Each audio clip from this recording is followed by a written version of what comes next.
தரித்திரருக்கு சுவிசேஷம், திருச்சபைக்கு சத்தியம், இந்த 2 நோக்கங்களோடு மன்னா மழை பெய்து கொண்டிருக்கிறது. சங்கீத புஸ்தகத்திலிருந்து இந்நாட்களிலே நாம் செய்திகளை படித்து தியானித்து வருகிறோம். இந்த செய்திகள் மகிமை டிவியிலே வெளியிடப்படுகின்றன. இந்த சங்கீத செய்திகள் எல்லாமே தொகுப்பாக யூடியூபில் காணப்படும். ஏதாவது ஒரு சங்கீதத்தை நீங்கள் விட்டுவிட்டால் யூடியூபில் நீங்கள் போய் பார்த்து அந்த சங்கீதத்தின் அறிவுரைகளை நீங்கள் கற்றுக்கொள்ளலாம். இந்த செய்திகளை கேட்ட பிறகு உங்களுடைய ஆலோசனைகள், ஜெப குறிப்புகள் இவற்றையெல்லாம் நீங்கள் எங்களுக்கு தெரியப்படுத்துவீர்கள் என்றால் உங்களுக்காக ஜெபிப்போம், ஆலோசனைகள் உங்களுக்கு வழங்குவோம். அது மட்டுமல்ல, வேதம் முழுவதற்கும் வேத தியான உரை எழுதியிருக்கிறோம். திருமறை தெளிவுரை என்ற தலைப்பில் 66 புஸ்தகங்களுக்கும் விளக்க உரை எழுதியிருக்கிறோம். வேண்டியவர்கள் நீங்கள் என்னுடைய முகவரியிலே டெலிஃபோனிலே தொடர்பு கொண்டு நீங்கள் அவற்றை பெற்றுக்கொள்ளலாம். 8 வால்யூமில் 8 பாகங்களாக வேதம் முழுவதற்கு விளக்க உரை கொடுக்கப்பட்டிருக்கிறது. அவற்றை நீங்கள் பெற்று ஆசீர்வாதமாக இருக்கவும், உங்களுடைய ஒரு குடும்ப பொக்கிஷமாக அவற்றை கருதவும் உங்களை கேட்டுக்கொள்கிறேன். தொடர்ந்து இந்த செய்திகளை பாருங்கள். இந்த செய்திகளை, இந்த டிவி சேனலை மற்றவர்களுக்கு நீங்கள் அறிமுகப்படுத்துங்கள். ஆண்டவர் உங்களை ஆசீர்வதிப்பாராக. ஆமேன். மன்னா மழையில் நனைய மறுபடியும் உங்களை மனமகிழ்ச்சியுடன் வரவேற்கிறேன். சங்கீத புஸ்தகத்திலிருந்து இந்நாட்களிலே செய்திகளை நாம் படித்து தியானித்து வருகிறோம். இன்றைய நாளிலே 78ஆம் சங்கீதம். ஆசாப் எழுதின மஸ்கீல் என்னும் போதக சங்கீதம் என்று சொல்லி அடைப்புக்குறிக்குள்ளே நாம் பார்க்கிறோம். ஆசாப் எழுதிய போதக சங்கீதம், மஸ்கீல் என்னும் சங்கீதம். மஸ்கீல் என்றால் போதனை என்ற அர்த்தம். 78ஆம் சங்கீதம் நீளமான ஒரு சங்கீதம். இஸ்ரவேலின் வரலாற்றை பற்றி சொல்லக்கூடிய சங்கீதம். இந்த நீளமான சங்கீதத்தில் சில ஆழமான கருத்துக்கள் இன்றைக்கு நாம் கற்றுக்கொள்ளப் போகிறோம். வரலாற்று சங்கீதங்களிலே இதுவும் ஒன்று. இந்த 78ஆம் சங்கீதம், 105ஆம் சங்கீதம், 106ஆம் சங்கீதம், 136ஆம் சங்கீதம், 114ஆம் சங்கீதம், இன்னும் 135ஆம் சங்கீதம். இந்த சங்கீதங்கள் எல்லாம் வரலாற்று சங்கீதங்கள் என்று அழைக்கப்படுகின்றன. வரலாறே ஆண்டவர் தான். ஆண்டவரிடமிருந்து தான் வரலாறு ஆரம்பிக்கிறது. வரலாறு என்று சொல்ல ஆங்கிலத்தில் ஹிஸ்ட்ரி என்று சொல்வார்கள். His plus story, history. ஆண்டவருடைய வரலாறு தான் அதிலிருந்தே நாம் பார்க்கக்கூடிய வரலாறாகும். இஸ்ரவேல் ஜனங்கள் 40 வருஷமாக வனாந்தரத்தில் சுற்றித் திரிந்து கடைசியில் கானானுக்கு சென்றார்கள் என்று சொல்லி வேதம் கற்றுக் கொடுக்கிறது. அந்த வரலாற்றில் நிகழ்ந்த காரியங்கள் எல்லாவற்றையும் சுருக்கமாக சொல்லக்கூடிய ஒரு சங்கீதம் இந்த 78ஆம் சங்கீதம். முதல் 3 வசனங்களிலே நாம் பார்க்கும் பொழுது, என் ஜனங்களே என் உபதேசத்தை கேளுங்கள், என் வாயின் வசனங்களுக்கு உங்கள் செவிகளை சாயுங்கள், என் வாயை உவமைகளால் திறப்பேன், பூர்வ காலத்து மறைபொருள்களை வெளிப்படுத்துவேன் என்று சொல்லி தொடர்ந்து இந்த சங்கீதம் செல்வதாக நாம் வேதத்தில் பார்க்கிறோம். என் உபதேசத்தை கேளுங்கள், நான் என்ன சொல்லப் போகிறேன், பூர்வ காலத்து காரியங்களை உங்களுக்கு நான் அறிவிக்கப் போகிறேன் என்று சொல்லி ஆசாப் எழுதுவதாக நாம் வேதத்தில் வாசிக்கிறோம். தான் கேள்விப்பட்டதை, தன் பிதாக்கள் தனக்கு சொன்னதை ஆசாப் மற்றவர்களுக்கு அறிவிக்க ஆசைப்படுவதாக இந்த சங்கீதத்தில் என்ன பார்க்கிறோம். வேதத்தை கேட்கிறவர்கள் பாக்கியவான்கள், வாசிக்கிறவர்கள் பாக்கியவான்கள், கைக்கொள்ளுகிறவர்கள் பாக்கியவான்கள் என்று சொல்லி வெளிப்படுத்தும் விசேஷம் 1ஆம் அதிகாரம் 3ஆம் வசனத்திலே பார்க்கிறோம். ஒருவேளை கண் பார்வை இல்லாதவர்கள் கேட்கிறவர்கள் பாக்கியவான் என்று சொல்லப்பட்டிருக்கிறது. ஆலயத்திற்கு போகும் பொழுது கருத்தாக வேதம் அங்கே போதிக்கப்படும் பொழுது கேட்டுக்கொண்டிருப்பது, டிவியில் கேட்டுக்கொண்டிருப்பது, ஆடியோ சிடி போட்டு அந்த செய்தியை கேட்டுக்கொண்டிருப்பது, கேட்கிறவர்களே பாக்கியவான்கள். ஒருவேளை வீட்டில் யாரையாவது, குறிப்பாக பேரப்பிள்ளைகளை வேதத்தை வாசிக்க சொல்லி கருத்தாக கேட்டுக்கொண்டிருப்பது, கேட்கிறவர்கள் பாக்கியவான்கள். எனவே என் உபதேசத்தை கேளுங்கள் என்று ஆசா அறிவிப்பதாக இந்த பகுதியிலே நாம் வாசிக்கிறோம். மற்றவர்களுக்கு நாம் பெற்ற நன்மைகளை அறிவிக்க வேண்டியது நம்முடைய கடமை என்று சொல்லி வேதம் நமக்கு கற்றுக் கொடுக்கிறது. இயேசுவை ஏற்றுக்கொண்டவர்கள் இயேசுவை மற்றவர்களுக்கு எடுத்துரைக்க வேண்டும். சுவாசத்தில் 2 பகுதிகள் உண்டு. ஒன்று உள்மூச்சு, அடுத்தது வெளிமூச்சு. உள்ளே மூச்சை எடுத்து வெளியே மூச்சை விடுகிறோம். இதை சுவாசம் என்று நாம் சொல்கிறோம். ஆவிக்குரிய சுவாசமும் ஏறக்குறைய இதே மாதிரி தான். உள்மூச்சு இயேசுவை ஏற்றுக்கொள்வது, வெளிமூச்சு ஆண்டவரை எடுத்துரைப்பது. ஏற்றுக்கொள்வதும் எடுத்துரைப்பதும் இணைந்து காணப்படும் பொழுது அது ஆவிக்குரிய சுவாச வாழ்க்கையாக மாறிவிடுகிறது. ஆண்டவரை பற்றி எடுத்துரைக்க வேண்டியது, அவருடைய சத்தியத்தை மற்றவர்களுக்கு அறிவிக்க வேண்டியது, சுவிசேஷத்தை மற்றவர்களுக்கு வழங்க வேண்டியது நம்முடைய கடமை என்று சொல்லி இந்த முதல் 3 வசனங்களிலே நாம் பார்க்கிறோம். முதலாவதாக உபதேசத்தை கேளுங்கள், இரண்டாவதாக உங்கள் பிள்ளைகளுக்கு சொல்லுங்கள் என்று சொல்லி 4 வசனம் முதலாக அறிவிப்பதாக பார்க்கிறோம். பின்வரும் சந்ததியான பிள்ளைகளுக்கு நாங்கள் அவைகளை மறைக்காமல் கர்த்தரின் துதிகளையும் அவருடைய பலத்தையும் அவர் செய்த அவருடைய அதிசயங்களையும் விவரிப்போம் என்று சொல்லி என்னென்ன காரியங்களை ஆசாப் விவரிப்பதாக இந்த சங்கீதத்திலே நான் பார்க்கிறோம். உங்களுக்கு தெரிந்தால் மட்டும் போதாது, உங்களுடைய சந்ததிக்கு தெரிய வேண்டும். இதனால்தான் 10 கட்டளைகள் யாத்திராகமம் 20ஆம் அதிகாரத்திலே காணப்படுகிறது. ஆனால் இஸ்ரவேல் ஜனங்கள் வனாந்தரத்திலே அழிக்கப்பட்டார்கள். பாவம் செய்ததினாலே, பரீட்சை பார்த்ததினாலே, முரண்பாடு பண்ணினதினாலே, முறுமுறுத்ததினாலே அழிக்கப்பட்டார்கள். அநேக பிள்ளைகள் வனாந்தரத்திலே பிறந்தார்கள். அவர்களுக்கு எகிப்தை பற்றியோ, செங்கடலை பற்றியோ, சீனாய் மலையை பற்றியோ, 10 கட்டளைகளை பற்றியோ தெரியாது.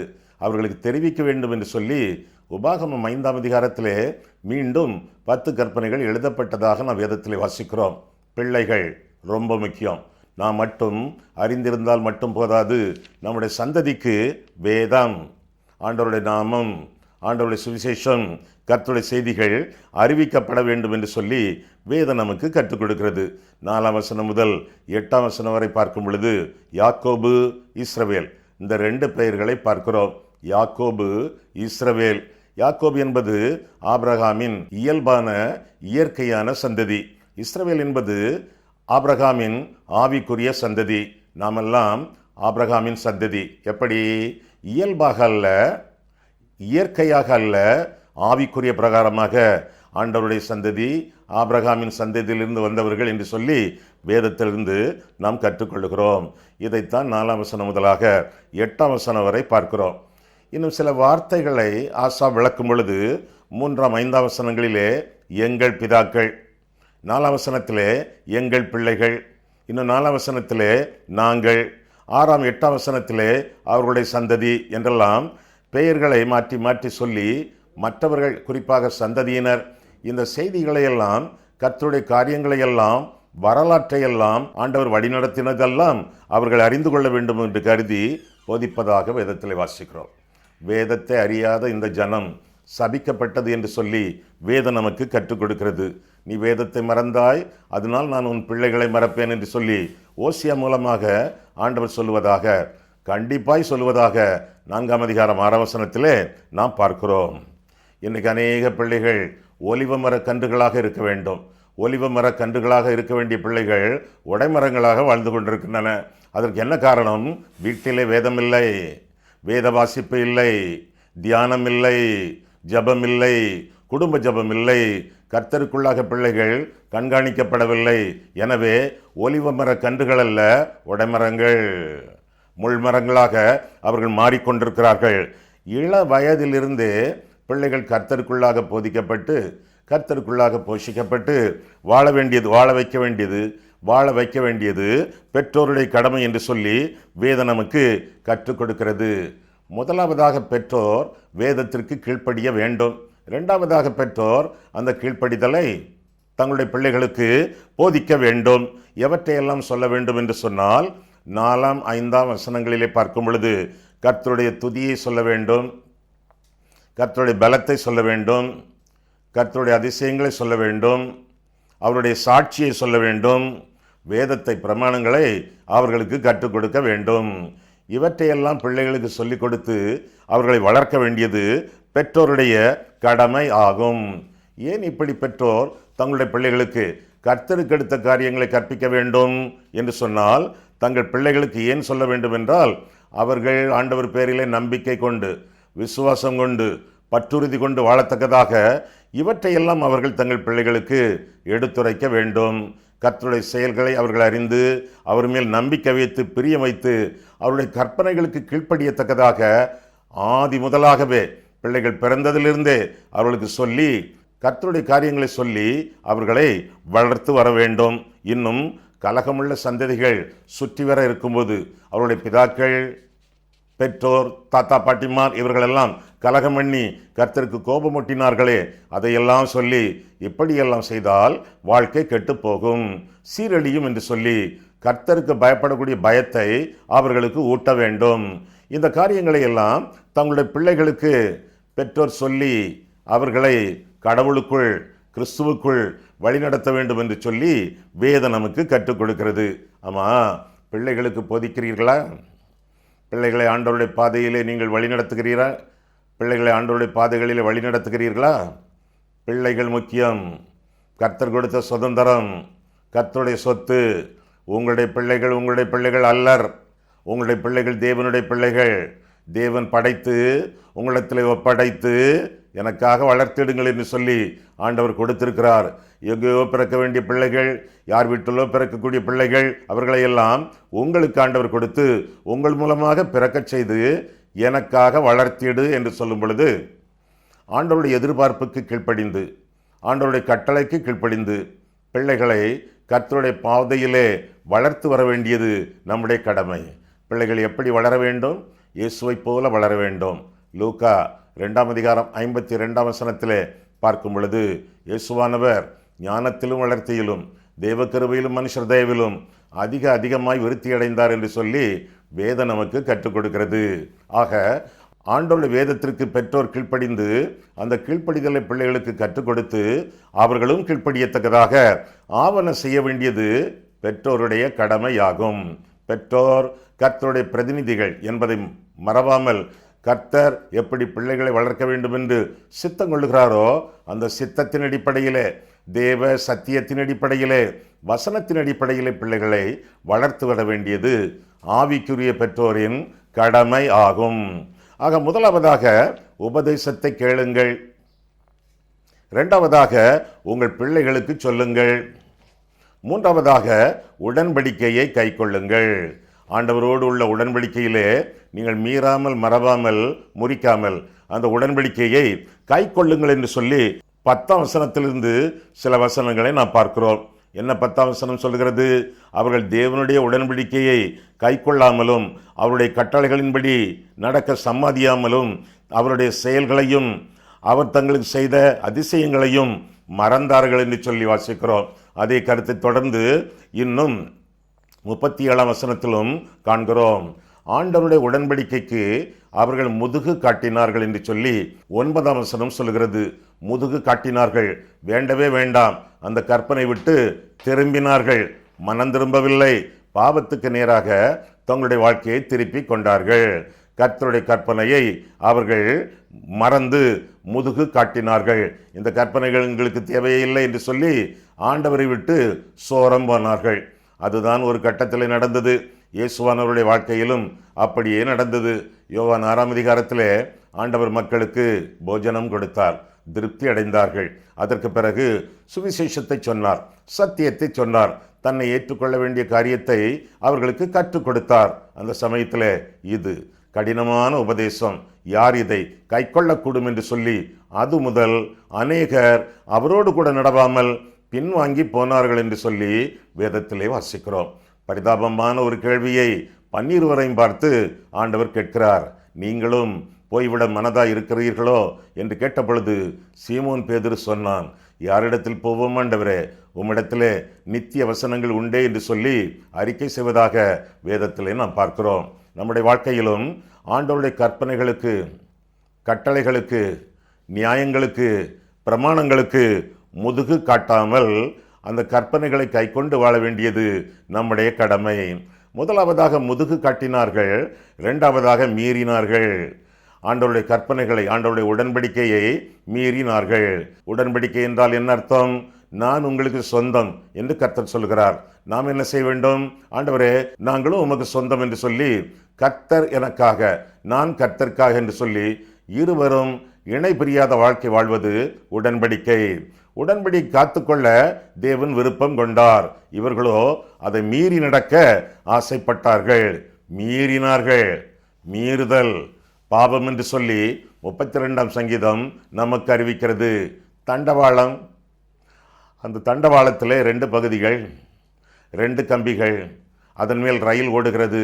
ஒருவேளை ஒரு தண்டவாளத்திலே பாதிப்பு என்றால், அது முறிந்து விட்டது என்றால், இடைவெளி உண்டாகி விட்டதென்றால், அல்லது ஒரு பக்கமாக சரிந்து விட்டது என்றால் ரயில் ஓடாது. ஓடினால் ரயில் ஆபத்து உண்டாகும். அதுபோல மீறுதல் நமக்கு ஆபத்தை கொண்டு வரும். உடன்படிக்கை மீறாமல் நான் கர்த்தருக்கு சொந்தம். அவர் என்னை படைத்ததினாலே நான் அவருக்கு சொந்தம். அவர் என்னை மீட்டதினாலே நான் அவருக்கு சொந்தம். அவர் என்னை அழைத்ததினாலே நான் அவருக்கு சொந்தம் என்று சொல்லி சொந்தம் பாராட்டக்கூடிய தெய்வம். அவரை சொந்தம் பாராட்டி முதுகு காட்டாமல் மீறாமல் வாழ வேண்டியது நம்முடைய கடமை.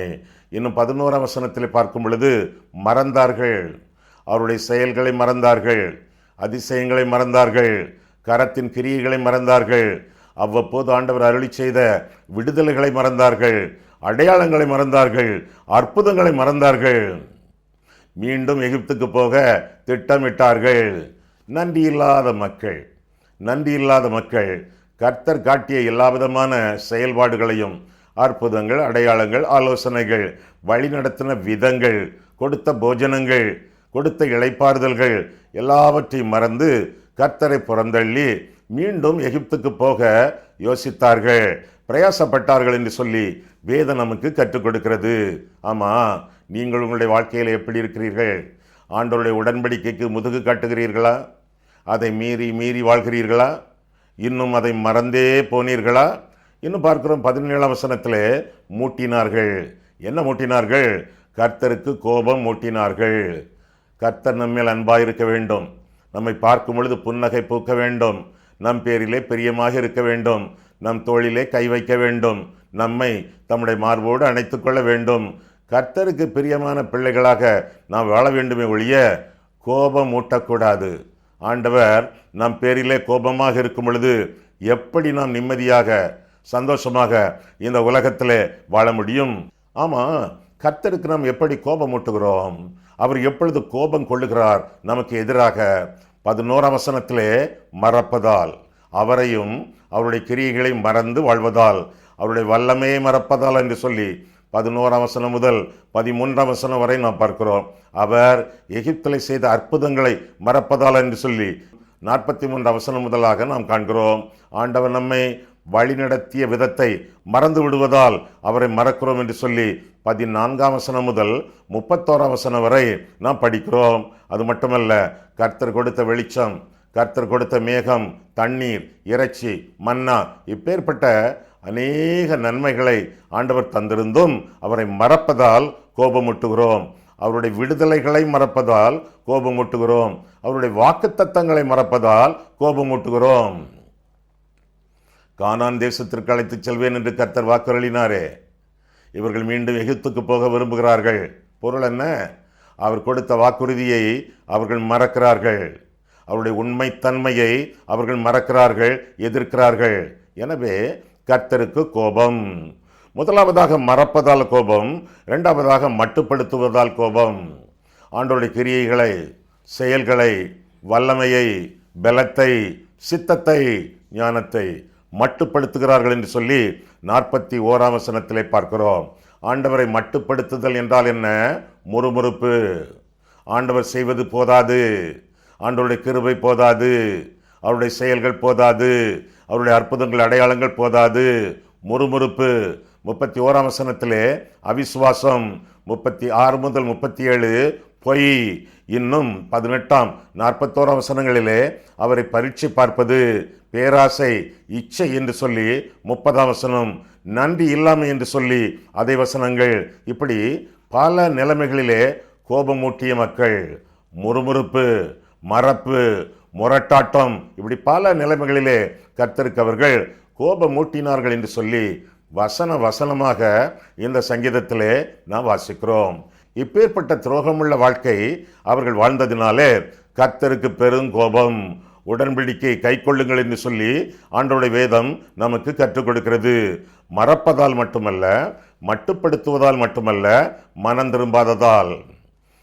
திரும்பாததால் தங்களுடைய பாவங்களை ஆண்டவருடைய சமூகத்தில் அறிக்கையிட்டு பாவங்களின் நிமித்தம் மனஸ்தாபப்பட்டு வேதனைப்பட்டு ஆண்டவரிடத்திலே மண்டியிட்டு, ஆண்டவரை என்னை மன்னியும் என்று சொல்லி புது வாழ்க்கையை கடவுளுக்குள்ளாக, ஆண்டவருக்குள்ளாக ஆரம்பித்து அவருக்காக வாழக்கூடிய வாழ்க்கை இல்லாததினாலே உடன்படிக்கையை அவர்கள் கை கொள்ளவில்லை. பொய் சொன்னார்கள், போலித்தனமான விசுவாசம் வைத்தார்கள், விக்கிரக ஆராதனையை வழியாக அவர்கள் செய்து கொண்டே வந்தார்கள். ஆண்டவரை துதிக்கக்கூடிய வேளையிலே துதித்தார்கள், ஆனால் அர்த்தத்தோடு துதிக்கவில்லை. சும்மா உதடு சொன்னது, உள்ளமோ எங்கேயோ இருந்தது. கிளிப்பிள்ளையை போல சொன்னதை சொல்வது போல துதித்தார்களை ஒழிய அவர்கள் உள்ளம் துதிக்கவில்லை, உதடு மட்டுமே துதித்தது.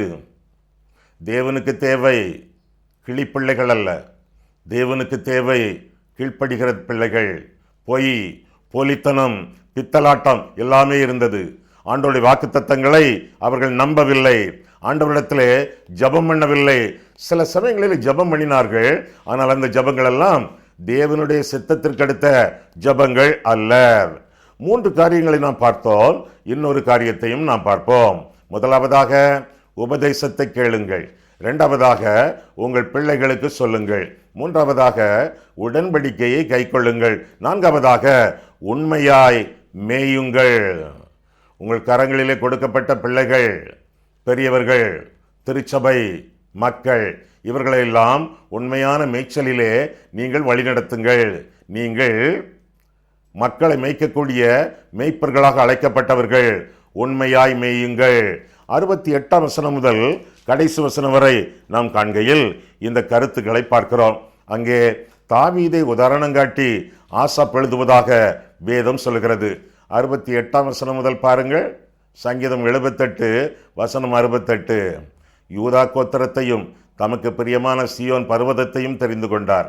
தம்முடைய பரிசுத்த ஸ்தலத்தை மலைகளைப் போலவும் என்றைக்கும் நிற்கும்படி தாம் அஸ்திபாரப்படுத்தின பூமியைப் போலவும் கட்டினார். தாவீதை பாருங்கள். தாவீதை இங்கே சந்திக்கிறோம்.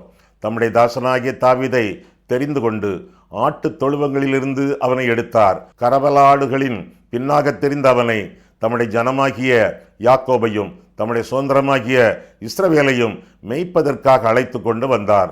இவன் அவர்களை தன் இருதயத்தின் உண்மையின்படியே மேய்த்து தன் கைகளின் திறமையினால் அவர்களை நடத்தினான் என்று சொல்லி வேதத்திலே வாசிக்கிறோம். தாவீதை உதாரணம் காட்டி இக்காலத்து தலைவர்கள், மேய்ப்பர்கள், போதகர்கள், பெரியவர்கள் இவர்களெல்லாம் திருச்சபையை மேய்ப்பது எப்படி, கர்த்தருடைய ஜனங்களை மேய்ப்பது எப்படி என்று சொல்லி உதாரணம் காட்டி விளக்குவதாக நாம் வேதத்தில் வாசிக்கிறோம். ஆக உண்மையாய் ஜனங்களை மேய்த்தவன் தாவீது என்று சொல்லி வேதம் நமக்கு கற்றுக் கொடுக்கிறது. வேதம் நமக்கு தெளிவாக இந்த சங்கீதத்திலிருந்து அறிவிக்கிறது. எப்பிராயிம் கோத்திரத்தை கர்த்தர் நிராகரித்தார், பெருமையுள்ளவர்கள் யூதா கோத்திரத்தை ஆண்டவர் அங்கீகரித்தார் என்று சொல்லிவிட்டு அந்த யூதா கோத்திரத்தில் வந்த தாவீது, தாவீதின் குமாரனாகிய இயேசு யூத ராஜசிங்கம், அந்த கோத்திரத்தை ஆண்டவர் தெரிந்து கொண்டதாக வேதத்திலே வாசிக்கிறோம். தாவீது எப்படி உண்மையாய் மேய்த்தானாம்? இக்காலத்து மேய்ப்பர்கள், போதகர்கள், பேராயர்கள், திருச்சபை தலைவர்கள், ஊழியக்காரர்கள் இவர்களெல்லாம் சபைகளை மேய்ப்பது எப்படி, மக்களை மேய்ப்பது எப்படி? 4 காரியங்கள் அங்கே சொல்லப்பட்டிருக்கின்றன. முதலாவதாக அடக்கம். அடக்கத்தோடு மேய்த்தவன், ஆடுகளோடு வாழ்ந்தவன், ஆண்டவர் அவனை தூக்கி எடுத்து அரசனாக மாற்றினார் என்று சொல்லி வேதம் கற்றுக் கொடுக்கிறது. அந்த காலத்திலே நான் எப்படி இருந்தேன், இப்போ நான் எப்படி இருக்கிறேன், இதற்கு என்ன காரணம்? அடக்கம். தாழ்மையோடு தன்னுடைய திருச்சபையை தன் கையிலே ஒப்பு கொடுத்த ஜனங்களை தாவீது மேய்த்தான் என்று சொல்லி வேதத்திலே வாசிக்கிறோம். ஒரு நாளிலே கவனும் கல்லும் அவன் கையிலே இருந்தன. இப்பொழுதோ கர்த்தருடைய வேதம் அவனுடைய வாயிலே அவனுடைய கையிலே கொடுக்கப்பட்டிருக்கிறது. இஸ்ரவேலிலே ஒவ்வொரு ராஜாவுக்கும் வேதத்தின் ஒவ்வொரு பிரதி கொடுக்கப்பட்டிருக்கும். அந்த வேத வசனங்களை வாசித்து வாசித்து, நாட்டின் சட்ட புத்தகமே வேத புத்தகம், அந்த வேதத்தை வாசித்து வாசித்து அடக்கத்தோடு ஜனங்களை ஆளுகை செய்ய வேண்டும். இது தாவீதின் வாழ்க்கையிலே எதிர்பார்க்கப்பட்ட ஒரு உண்மை. அப்படியே அவன் நடந்து கொண்டான் என்று சொல்லி வேதம் நமக்கு கற்றுக் கொடுக்கிறது. முதலாவதாக தாவீதின் அடக்கம், இரண்டாவதாக தாவீதின் அழைப்பு. ஆண்டவர் அவனை அழைத்தார் என்று சொல்லி வேதம் கற்றுக் கொடுக்கிறது. கரவலாடுகளின் பின்னே சென்று கொண்டிருந்த மனுஷனை கர்த்தர் தம்மை பற்றும் ஊழியத்திற்கு அழைத்தார் என்று சொல்லி வேதம் நமக்கு கற்றுக் கொடுக்கிறது. அழைப்பு. ஆமா, அடக்கத்தோடு ஜீவிக்கிறீர்களா? தாழ்மையை தரித்து கொண்டு வாழ்கிறீர்களா? உங்களுக்கு அழைப்பு உண்டா? நீங்கள் ஆண்டவருக்கு ஒப்பு கொடுத்தவர்கள் என்றால், ரட்சிக்கப்பட்டவர்கள் என்றால், பாவத்திலிருந்து திரும்பி இயேசுவுக்கு உங்களுடைய வாழ்க்கையை அர்ப்பணித்திருக்கிறீர்கள் என்றால், அர்ப்பணம் செய்தவர்கள், அழைக்கப்பட்டவர்கள். 1 பேதுரு 2 அதிகாரம் 9 வசனத்தில் வாசிக்கிறோம். நீங்களோ உங்களை அந்தகாரத்திலிருந்து ஆச்சரியமான ஒளிநிடத்திற்கு வரவழைத்தவருடைய வரவழைத்தவருடைய புண்ணியங்களை அறிவிக்கும்படி தெரிந்து கொள்ளப்பட்ட சந்ததி என்று சொல்லி தொடர்ந்து வாசிக்கிறோம். யாரெல்லாம் அந்தகாரத்திலிருந்து பாவத்திலிருந்து அழைக்கப்பட்டார்களோ அவர்களெல்லாம் ஆச்சரியமான ஒளியினிடத்திற்கு, இயேசுவினிடத்திற்கு அழைக்கப்பட்டு அவருடைய புண்ணியங்களை, சுவிசேஷத்தை, சத்தியத்தை அறிவிக்கும்படி அழைக்கப்பட்டவர்கள் என்று சொல்லி வேதம் நமக்கு கற்றுக் கொடுக்கிறது.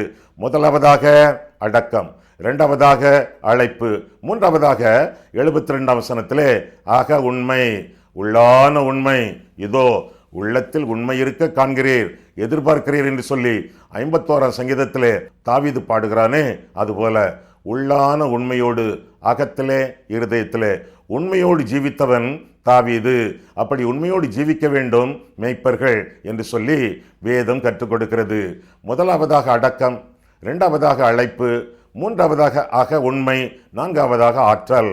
72 வசனத்திலே ஆற்றலோடு திறமையோடு ஜனங்களை நடத்தினவன் தாவீது என்று சொல்லி வேதத்திலே வாசிக்கிறோம். தாவீதின் வரலாற்றிலிருந்து, அவனுடைய ஆளுமையிலிருந்து, அவனுடைய ஆளுகையிலிருந்து இந்த காரியங்களை கற்றுக்கொள்கிறோம். இந்நாட்களிலே ஓய்வு நாள் பாடசாலையா, வாலிபர் குழுவா, பெண்கள் கூட்டமா, பெரியவர்கள் கூட்டமா, ஆராதனையா, எந்த ஒரு நிகழ்ச்சியிலே, எந்த ஒரு ஆண்டவருக்கு அடுத்த ஊழியத்திலே கலந்து கொண்டாலும் இந்த 4 காரியங்களும் அவசியம். அடக்கம் தேவை, அழைப்பு நிச்சயமாக தேவை, ஆக உண்மை அவசியம், ஆற்றல் மிகவும் தேவை. இவற்றின் மூலமாக ஜனங்களை வழிநடத்தும் பொழுது உண்மையாய் மேய்க்கக்கூடிய மேய்ப்பர்களாக திகழ்வோம். ஆக 4 காரியங்களையும் மீண்டுமாக நான் உங்களுக்கு சொல்லுகிறேன். உபதேசத்தை கேளுங்கள், உங்கள் பிள்ளைகளுக்கு சொல்லுங்கள், உடன்படிக்கை கைக்கொள்ளுங்கள், உண்மையாய் மேயுங்கள். கர்த்தர் உங்களை ஆசீர்வதிப்பாராக. கண்களை மூடுவோம், கர்த்தரை பார்ப்போம். அன்புள்ள ஆண்டவரே, உம்முடைய வசனங்களை ஆராயவும், எங்கள் வாழ்க்கையை ஆராயவும் உம்முடைய சமூகத்திலே எங்களை கொண்டு வந்தீர். அதற்காக ஸ்தோத்திரம் சுவாமி. எங்கள் பிள்ளைகள் உடைமரங்களாக வாழாமல் உம்முடைய ஒலிவமர கன்றுகளாக வாழத்தக்கதாக எங்களுடைய சாட்சியின் ஜீவியத்தினாலே, கர்த்தருடைய வசனத்தினாலே அவர்களுக்கு போதித்து ஆவிக்குரிய போஷணங்களை கொடுத்து அவர்களை கர்த்தருக்குள்ளாக வளர்த்து வரத்தக்கதாக ஆண்டவரே நீர் எங்களுக்கு கிருபை செய்யும். உம்முடைய சுவிசேஷத்தையும் சத்தியத்தையும் அவர்களுக்கும் மற்றவர்களுக்கும் நாங்கள் அறிவித்து உம்முடைய உடன்படிக்கையை நாங்கள் கைக்கொண்டு, உம்முடைய உடன்படிக்கையை மற்றவர்களும் கைக்கொண்டு வாழத்தக்கதாக உம்முடைய அன்பு ஊழியர்களாக நாங்கள் திகழ கிருபைத்தாரும். மேலாக ஆண்டவரே, தாவீதை உதாரணம் காட்டி எங்களுக்கு போதித்தீரே. அவனுடைய வாழ்க்கையில் காணப்பட்ட குணாதிசயங்கள் எங்கள் வாழ்க்கையிலும் காணப்படத்தக்கதாக எங்களை ஒப்பு கொடுக்கிறோம். உண்மையாக எங்களுடையவர்களை நாங்கள் மேய்த்து, எங்களுடையவர்களை, எங்கள் திருச்சபை மக்களை நாங்கள் மேய்த்து உம்முடைய நாமத்தை மகிமைப்படுத்தி முன்னேறி செல்ல எங்களுக்கு கிருபை செய்யும். இயேசு கிறிஸ்துவின் நாமத்தில் ஜெபிக்கிறோம் பிதாவே, ஆமேன்.